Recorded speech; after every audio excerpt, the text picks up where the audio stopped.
Lewis coming to you from the beautiful metaverse. And welcome to Midday with Reverend Don. And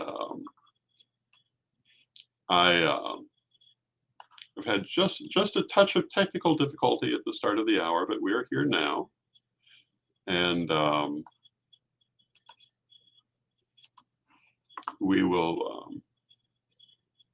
go forward. So I hope you're having a lovely day. Thank you for joining me. I enjoy our midday talks. If you would like to join the conversation, you can do so by typing your comment or question into whatever platform you happen to be watching the program on. And it will appear in my chat room and we will be able to interact. Hello to Mary and Michael in the chat room. Good to see you. As you can see, the packing of the office has begun. There are still books to be dealt with. There are still things online. If you want to see what is still available to buy, you can, for jewelry and altar items, you can go to my Facebook page, facebook.com/Rev Don Lewis. Or for books, you can go to facebook.com/Ed A. Hubbard. And that is where things are listed. They're still listed. We've been doing a lot of shipping today, yesterday. We've been very, very busy with that. If you've already ordered something, chances are it's already in the mail to you or going today. Hello to Janet in the chat room from Ohio. Good to see you, Janet. And yeah, I'm very grateful for all the support that I have had in this undertaking. I'm pleased to see that people have been happy when they've gotten their packages. I've had people send me photos of where they're putting particularly the ritual items that they've bought, and that is very gratifying. Most of the ritual items, many of the ritual items were things that I made, statues that I have either sculpted, such as the green men, or painted. And to know that they're going to a place they'll be valued is very gratifying to me. The jewelry, of course, is from my family. It's good to see it going to places where it's valued. And it's good to see the books going to people who will value them. And hello to Cheryl May in the chat room, who asks if I know Rev Tim. I know a dozen Rev Tims. Which Rev Tim are we talking about? That would be the question. I've known an awful lot of people named Rev Tim. Although it occurs to me you might be talking about Ravenwolf, in which case, yes, of course I do. But I don't normally think of him or don't normally think of them as other than Reverend Ravenwolf. But I believe Tim is or has been a name. And Cheryl May says, "Love you too." And I love you. I love all the people who come to join me in this and other broadcasts. Hello to Bradley in the chat room. In fact, if we're talking about Ravenwolf, he was with us last night for the chat that I do on Monday nights. He may show up today. Lovely person. Yeah, lots. But I do know an awful lot of people named Tim, and a number of Reverend Tims. So if you're talking about a different Tim, then I'm not certain. It's interesting in our community where people go by so many names that sometimes you know them by one and don't recognize them by another. This happened recently with one of our priestesses who tagged herself in a memory that we shared on Facebook. And I was thrilled because I had not realized who the person was, because they had gone from using their everyday name to using a craft name, and I didn't realize that was them. And I'd been wondering where they were, so it was wonderful to be able to reconnect with them. And I've known a number of people who whose real names I wouldn't, whose given names I would not necessarily have known because they simply didn't use them. We were talking about Victoria Carlson last night. If you're from the Chicago area, you may remember her as one of the leading priestesses in the 1980s and 1990s. Lovely person, delightful lady, and passed away around the turn of the century. I want to say a little bit into the new century, but it's been many years now.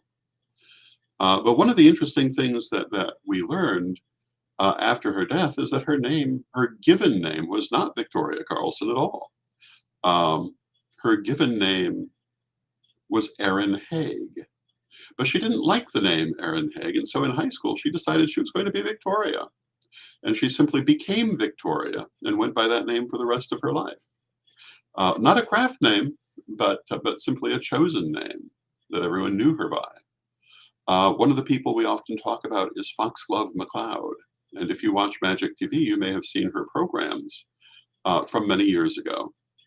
Her actual name was Katrina Kessler, but also in high school, she decided that Foxglove D. McCloud was a name that she would enjoy being known by. It wasn't a craft name, it was just another name. And a lot of people know her or knew her as Foxglove. And professionally, she used both. And of course, Foxglove's middle name was Death, Foxglove Death McCloud. And she would often remark that Death was her middle name. And in high school, she actually convinced one of her teachers that her parents actually had given her the name Death as her middle name. And hello to Renee in the chat room. And hello to Janet in the chat room. Speaking of Katrina / Foxglove,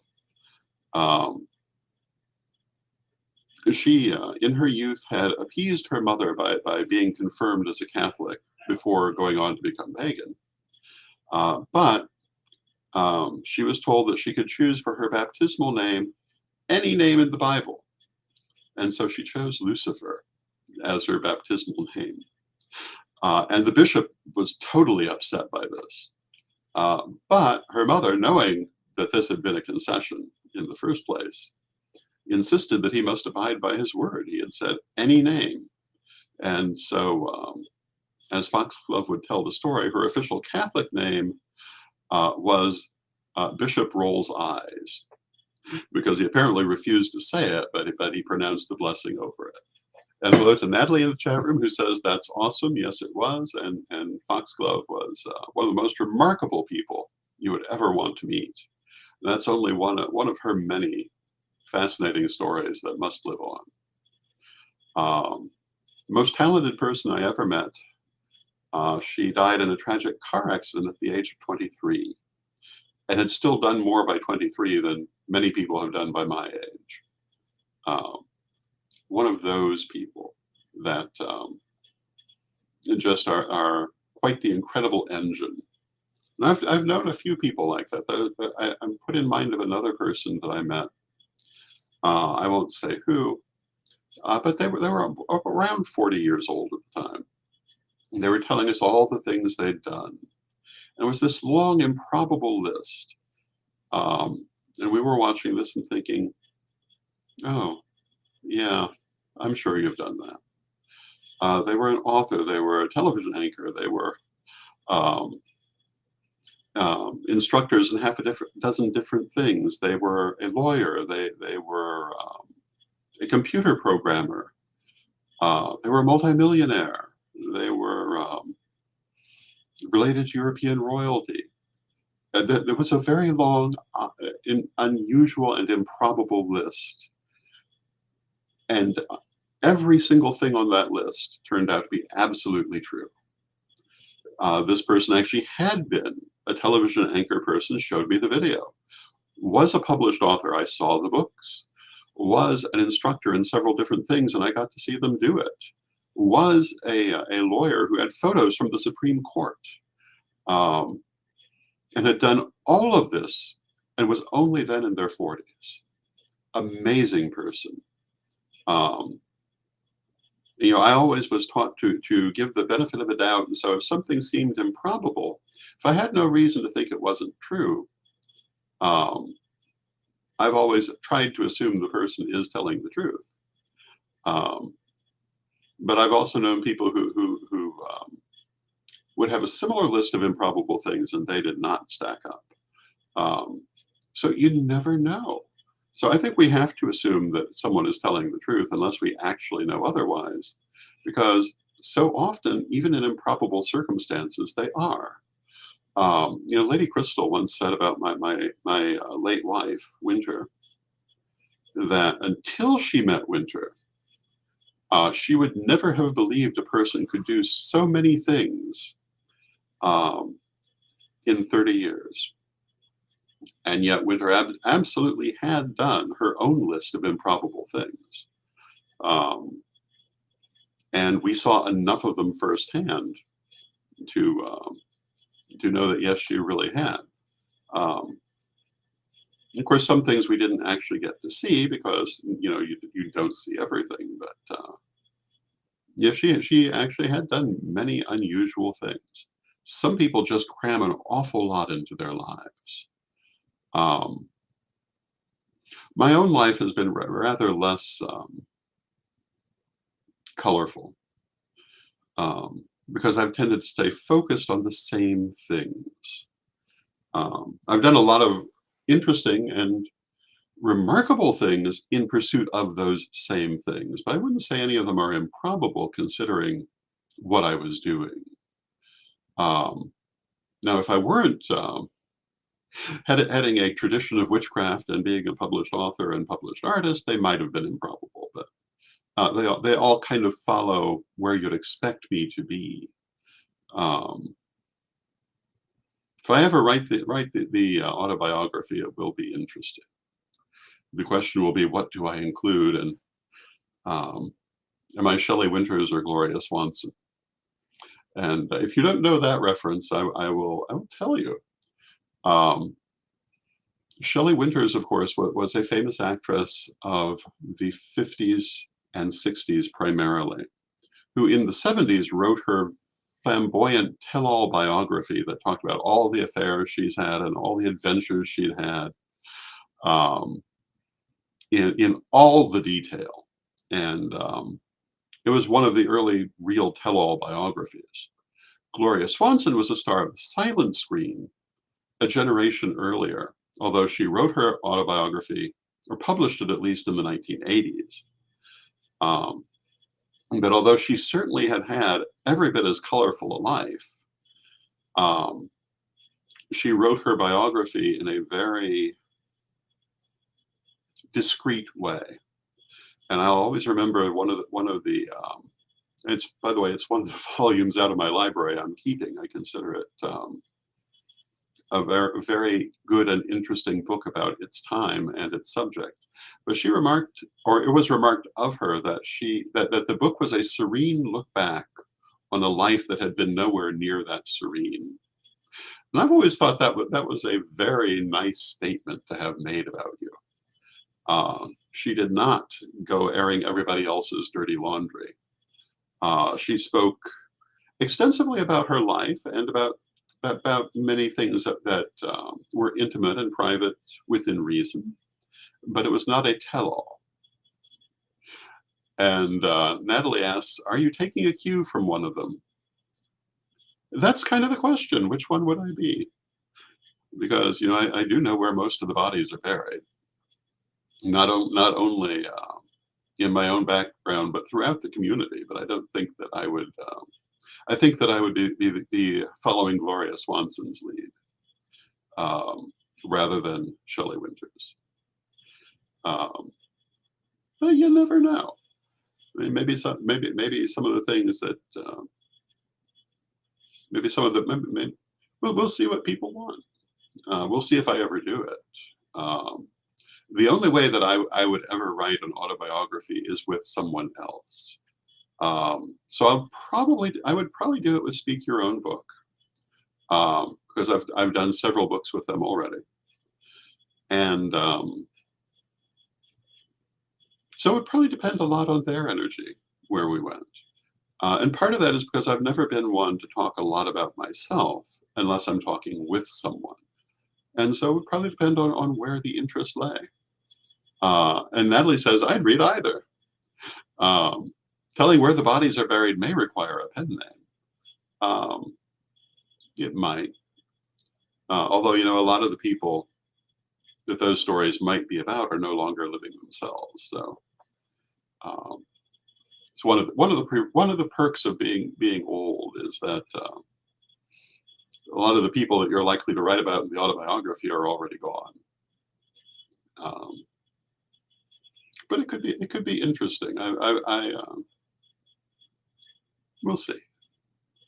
But sooner or later, I will write something. What I'd really focus on would be my journey, but also how I have learned over the years to deal with situations progressively better. Um, to deal with people. I was taught. I was raised on politics because it was always anticipated that I would be in the position that I've lived my life in, and that I would need to know that. But I was raised on court politics. Um, Among the books I'm keeping out of the library are some of the very first books that I was given. The first political book that I was ever given is called Kings, Courts, and Monarchies. And I liked it at that age because it had a lot of pictures. But over the years, I did read it. In fact, I'm not sure if I could read when I was given it, but it was to encourage me to read, but also I think because, well, definitely I know because they wanted me to learn the lessons of those situations. And by and large, those are the rules the pagan community runs under. And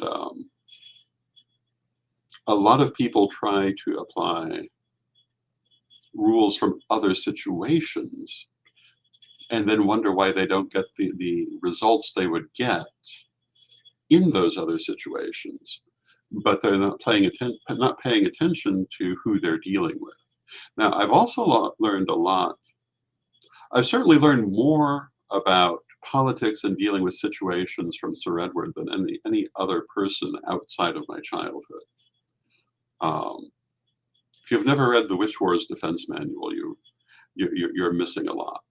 Um, every year for 17 years, we found ourselves fighting a witch war or more than one witch war, none of them of our own making.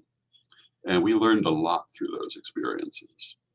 And most of it went into that book, which Sir Edward wrote. Um, a lot of interesting experiences over the years. Um, some of them wonderful, beautiful experiences. Some of them really show the nastiness of human nature. Um, and would I talk about those? I don't know. Maybe I would, because the next one of the things that happened to me is that despite being raised to be aware of how politics works, by the time I got to Chicago, I really was still very naive in my views. I assumed, for example, that pagan high priesthood would be honorable and straightforward for the most part. Political, I expected, but I didn't expect it the way I found it, and I was not prepared. Um, so maybe I should talk about some of the nastier things I encountered, so the next generation will be prepared when they meet that. We have talked about it extensively in a variety of settings. If you read my degree books, where we talk about things like group dynamics, we often talk about some of the more negative things that you can meet in the community. Although they're presented as palatably as possible. But I didn't want to leave people not aware that those things were there. There's a whole section on what we might call antagonists in the community, strongly influenced by the book Antagonists in the Church. And if you are running a group, and even more if you're running a tradition, I highly recommend reading that book, although it's for Christians and comes from a Christian paradigm. But the things it describes are really group dynamics, no matter whose group it is. Only a few things are particular to the background of the author. So I highly recommend that. And yeah, it's an interesting thought. There certainly will eventually, I'm sure, be an autobiography, since I'm still alive and everything. Had I died in February, obviously there would not be. But the spirit did not have that fate in store for me. So as you can see, the office is slowly coming apart, and you can actually see the dresser behind me that my altar is set up on. I've taken down the altar cloths. And Natalie says, I appreciate the presentation in the degree books. I also read ethics and political dynamics that all paths face. And yes, that's very true. One of the things that when talking about pitfalls in the community that I am very cognizant of and often point out is that they're human issues. There are certain things that certainly typify the pagan community, but they also likely typify the Christian community and the Jewish community and every other community. You know, it's like pagan standard time. A lot of people talk about pagan standard time and may not be aware there's also Jewish standard time, Native American standard time, Christian, not Christian standard time, but different denominations have the same phrase. Because the truth is, it's human nature to not always start on time, and sometimes habitually not start on time. And people often think that it's just them. It's like when you're in a city and someone says, well, you know, the thing about this place is, you know, you wait 5 minutes and the weather is different. If you don't like the weather, wait 5 minutes, it'll be different. I've heard that in so many different cities, and the speakers always seem to think they're speaking locally. When the truth is it's more or less universal. And in the years that I was doing shadow work, and when, of course you're always doing shadow work, I'm still doing shadow work. An argument could be made that clearing out the library is shadow work.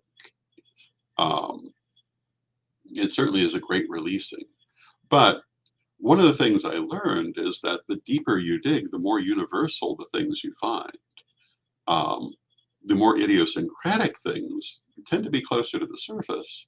But as you get deeper, you find that you're healing not only things that are within you, but things that are of the world. And that because of as above and so below, what's around you is within you. Even though you may not realize it, may not want to admit it, you'll find it there. And as they say, if that which you are seeking you find not within yourself, you will never find it.